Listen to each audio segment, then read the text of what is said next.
দেখব কিভাবে smartphone use করে আপনি আপনার ফটোগুলোকে সুন্দর করে কোলাজ করতে পারেন। সো আমাদের ব্যক্তিগত এবং প্রফেশনাল বিভিন্ন সময় বিভিন্ন প্রয়োজনে আমাদের বিভিন্ন ছবি আমাদেরকে কোলাজ করতে হয়, যেটা আমাদের ফটোর বিউটিফিকেশন এবং ফটোগুলি প্রেজেন্টেশন করতে অনেক বেশি হেল্প করে। সো চলুন দেখে নিই এরকম একটি অ্যাপস, যে অ্যাপসের মাধ্যমে আপনি খুব ইজিলি ফটো কোলাজ করে নিতে পারেন এবং সাথে অনেকগুলো কাজ আপনি এক্সিকিউশন করতে পারবেন। So let's see. সো আমি যে অ্যাপসটার কথা বলছি সেই অ্যাপসটার নাম হচ্ছে ফটো কোলাজ। সো সেই অ্যাপসটিতে আপনি যখন যাবেন তখন আপনার এখানে অ্যালবামে ক্লিক করতে হবে। অ্যালবামে ক্লিক করার পর আপনার পার্টিকুলারলি যে ছবিগুলো নিয়ে আপনি কাজ করবেন, অ্যালবামে যাওয়ার পরে আপনার ওই ছবিগুলো আপনাকে সিলেক্ট করতে হবে। সো ফর এক্সাম্পল আমি এখানে 1টা 2টা 3টা 4টা 5টা 6টা 7টা 8টা, সো আমি এখানে 8টা ছবি 9টা ছবি সিলেক্ট করলাম, এরপর ওকে ক্লিক করলাম। ওকে ক্লিক করার পরে আমার ছবিগুলা ফটো কোলাজ করে আমাকে এখানে দেখাবে।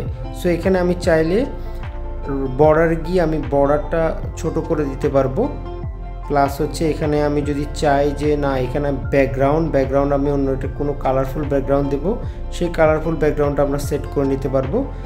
এরপরে আমরা সেকেন্ড অপশন হচ্ছে রেশিও, আমরা যে কোনো রেশিওতে এই জিনিসটা করে নিতে পারবো আমাদের মতো করে, যেটা আমাদের আসলে যে মডেলে আমাদেরকে আসলে ফেসবুকে পোস্ট দেওয়ার জন্য বা যে কোনো মডেলের বা যে কোনো সাইজের আমরা যখন সাইজগুলো করব তখন এখানে আমরা ইচ্ছা মতো করে আমাদের সাইজগুলো করে নিতে পারবো। এরপর বর্ডারে যখন আমি ক্লিক করব বর্ডার বেশি বর্ডার কম রাখতে পারবো। এছাড়াও এখানে চারপাশে যে আমাদের ফ্রেম থাকবে, ফ্রেমের সাইজ কতটুকু হবে সেটাও কিন্তু আমরা এখান থেকে সিলেক্ট করে নিতে পারবো।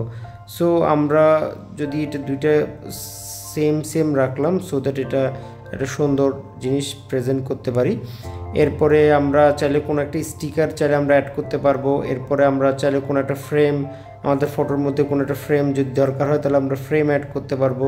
এরপর কোনো টেক্সট যদি দরকার হয় সেই টেক্সটটা আমরা এখান থেকে টেক্সট এবং ফন্ট সাইজ অনুযায়ী বিভিন্ন ধরনের টেক্সটগুলো আমরা এখান থেকে চাইলে অ্যাড করে নিতে পারবো। সেরকম কিন্তু অনেকগুলো অপশন আছে আপনি আপনার মতো করে। সো বিভিন্ন রকম ছবি বা ফটো এখানে অ্যাড করার পাশাপাশি আপনি টেক্সটও অ্যাড করতে পারবেন।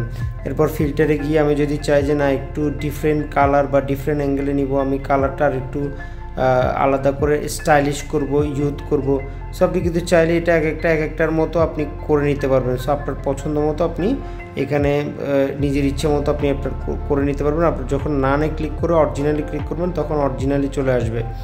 এরপর আপনি চাইলে কোনো একটা গ্লিচ আলাদা করে অ্যাড করতে পারেন, যেটা আপনার কাছে যদি মনে হয় এটা ভালো ফিচার তাহলে সেটা আপনি অ্যাড করতে পারেন। ব্লার করে নিতে পারবেন, জুম আনজুম করে নিতে পারবেন। সো এখানে আলাদা করে অনেক ধরনের ডিজাইন আছে, সেই ডিজাইনগুলো আপনারা চাইলে এখান থেকে অ্যাড করে নিতে পারেন।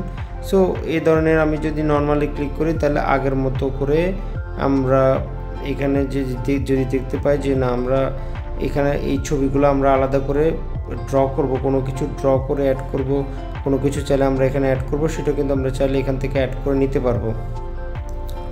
সো এইভাবে কিন্তু আপনি আপনার ছবিগুলো আলাদা করে অ্যাড করে নিতে পারেন। এরপরে এই ছবিগুলো যদি আপনি মনে হয় যে একটু জুম ইন করে নেবেন তাহলে জুম আউট করে দিবেন, সেটা কিন্তু আপনি পারবেন। এবং ফ্রেম কিন্তু আপনি বড় ছোট করতে পারবেন। এখানে আমি এইখানে ছবিটা জুম আউট এবং জুম ইন দুইটা আপনি করতে পারবেন। প্লাস হচ্ছে ফ্রেমে যখন আপনি ফ্রেমে ক্লিক করবেন তখন হচ্ছে আলাদা করে এই ফ্রেমটা কিন্তু আপনি বড় ছোট করে নিতে পারবেন।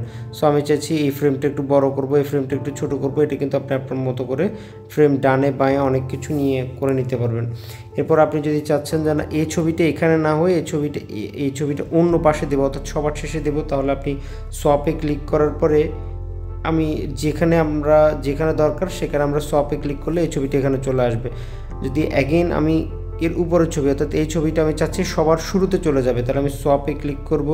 সোয়াপে ক্লিক করার পরে তাহলে আমার এখানে আপনার হচ্ছে আমার ছবিতে শুরুতে যখন আমি ক্লিক করব তখন আমার এই ছবিটা সবার শুরুতে চলে যাবে।